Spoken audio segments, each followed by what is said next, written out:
पुराने समय की बात है। राजगढ़ नामक एक राज्य में राजा विक्रम सिंह का शासन था। वह न्यायप्रिय और प्रजा के सुख दुख का ध्यान रखने वाले राजा थे। लेकिन उनके दरबार में कुछ ऐसे दरबारी भी थे जो अपनी हवस और लालच के कारण गरीबों पर अत्याचार करते थे। राजा को इन बातों का अंदाजा नहीं था, क्योंकि ये दरबारी दिखावे में बड़े ईमानदार लगते थे। रानी की चिंता रानी सौम्या बहुत बुद्धिमान और न्यायप्रिय थीं। उन्होंने महल के बाहर कई बार सुना कि कुछ मंत्री और सामंत गरीबों की जमीन छीन रहे हैं और स्त्रियों पर भी गलत नजर रखते हैं। रानी ने यह बात राजा को बताई, परंतु राजा ने कहा, मैं अपने दरबारियों पर पूरा विश्वास करता हूं। वे ऐसा कभी नहीं कर सकते।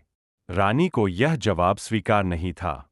उन्होंने ठान लिया कि वह इस सच्चाई को राजा के सामने लाकर रहे। रानी की योजना। एक दिन रानी ने अपनी दासी को एक गरीब महिला बनाकर दरबारियों के पास भेजा। वह दासी मंत्री के पास गई और मदद मांगने के बहाने मंत्री की नीयत को परखने लगी। मंत्री की आंखों में हवस थी और उसने दासी को महल में बुलाने की कोशिश की। रानी यह सब पर्दे के पीछे से देख रही थीं। सच सामने आया।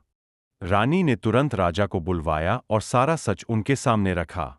राजा यह देखकर स्तब्ध रह गए कि जिन पर उन्होंने विश्वास किया था वही अपराधी निकले।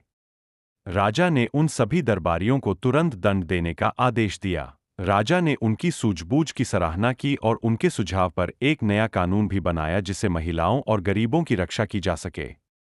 इस तरह रानी ने न केवल एक साजिश को उजागर किया बल्कि न्याय की एक नई मिसाल भी कायम की। उनके सारे अधिकार छीन लिए गए और राज्य में यह ऐलान कर दिया गया कि जो भी स्त्रियों का अपमान करेगा या गरीबों पर अत्याचार करेगा उसे कठोर दंड मिलेगा। न्याय की विजय।